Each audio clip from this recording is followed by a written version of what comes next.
এই দুনিয়ার পুরো জীবনটা এটা হচ্ছে লালসাময় একটা জীবন, লোভ, মরিচিকা, মায়াজাল। এই মায়াজালে আমরা আটকে আছি, ফলে মৃত্যুর কথা আমরা ভুলে গিয়েছি। পাগলের মতো ছুটছি, আরো টাকা লাগবে, আরো খ্যাতি লাগবে, আরো যশ লাগবে, আরো দাপট লাগবে। আমার এত টাকা দিয়ে কি হবে, এত সম্পদ দিয়ে কি হবে, এত ব্যস্ততা দিয়ে কি হবে? তোমার স্টপ, থামুন, অনেক হয়েছে। আম্মা থামুন, take a rest, take a breath and think about death. Think that you have to go back to your Lord. একটু বসেন না, একটু ভাবেন যে আমাকে চলে যেতে হবে, চলে যেতে হবে। এই কোলাহল, এই ব্যস্ততা, এগুলো থাকবে, থাকবো না আমি। সাইয়েদনা ওমর ফারুক বলেছেন, মুতু ক্বাবলা আন তামুতু, মরার আগে একবার মরো। হাসিবু ক্বাবলা আন তুহাসাবু আলাইকুম, তোমার হিসাব নেওয়ার আগে তুমি একবার নিজের হিসাবটা করো না।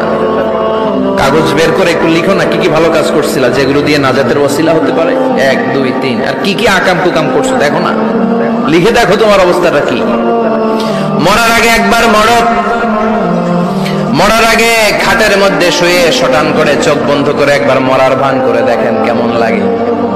চোখটা বন্ধ করেন আর ভাবেন আপনি নাই, কি কি হতে পারে ভাবেন।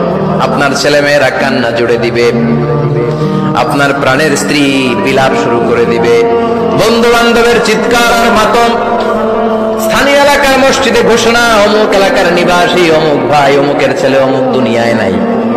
সব আত্মীয়রা চলে আসবে, ফেসবুকে স্ট্যাটাস দেয়া হবে, সবাই সবাইকে জানাবে বিকাল 4টায় অমুক হাই স্কুল ময়দানে আপনার জানাজা। ছুটে আসবে, সবাই ছুটে আসবে আপনাকে শেষ বিদায় দিতে, গুড বাই জানানোর জন্য, আল ওয়াদা, বিদায় জানাতে আসবে সবাই। 4 তাকবীর দিয়ে আপনার জানাজা হবে, অশ্রুসিক্ত জানাজায় আপনার বিদায় হবে। কাঠের খাটিয়ার মধ্যে করে কাঁধে তুলে আপনার কবরে নেওয়া হবে। আগে থেকে খুঁড়ে রাখা কবরটার মধ্যে আপনারে বিছিয়ে দেয়া হবে। বাঁশের কচি দিয়ে তার উপরে মাটির চাপা দিয়ে সব চলে যাবে। ভাবেন না একবার চোখ বন্ধ করে, this is the circle of life, this is the nature of life. এটা সবার হবে, আমার হবে, আপনার হবে। এত মায়া, এত ভালোবাসা কই যাবে? কেউ থাকবে না, সবাই আপনার অন্ধকার কবরে রেখে দিয়ে চলে আসবে। উপরে বাঁশের কঞ্চি, তার উপরে মাটির চাপা, অন্ধকার আর অন্ধকার। এই অন্ধকার যেন শেষ হতে চায় না, শুধুই অন্ধকার, ঠিক কিনা? এজন্য আমাদের চলে যেতে হবে। দাদা গেল, চাচা গেল, মামা গেল, আমাদেরকেও যেতে হবে, জোরে কোন ঠিক কিনা? একদিন মাটির ভেতরে হবে ঘরে মন আমার, কেন বন্ধ দালান ঘর, প্রাণ পাখি উড়ে যাবে পিঞ্জর ছেড়ে।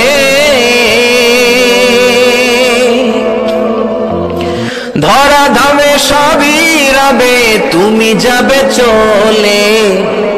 বন্ধু বান্ধব যত, মাতা পিতা দ্বারা সুত, সবই হবে তোমার পরে। মন আমার কেন বন্ধ দালান ঘর, একদিন মাটির ভেতরে হবে ঘরে মন আমার, কেন বন্ধ দালান ঘর, ঠিক কিনা? সব করে থাকবে, চলে যেতে হবে আমাদেরকে। এজন্য আখিরাতের কথা যেন আমাদের স্মরণ হয়। বিশ্বনবী বলতেন, নাহাইতুকুম আন জিয়ারাতিল কুবুর, আমি তোমাদেরকে কবর জিয়ারত করতে আগে নিষেধ করতাম, কিন্তু এখন নিষেধাজ্ঞা প্রত্যাহার করে নিলাম। এখন সব সময় তোমরা কবরের সামনে যাবা আর জিয়ারত করবা। কবরস্থানে জানতো বড়ুয়া কৃষ্ণপুরের এই গ্রামের কবরস্থান আছে কোন দিকে? পূর্ব দিকে আছে, গোখরার জলের ওদিকে। যান আপনারা, একটু যাবেন, একটু গেলে আখিরাতের কথাটা স্মরণ হবে। ওখানে ছোট শিশুরা শুয়ে আছে, কিশোর যুবকরা আছে, আপনার মতো তাগড়া যুবক, মুরব্বীরা আছে।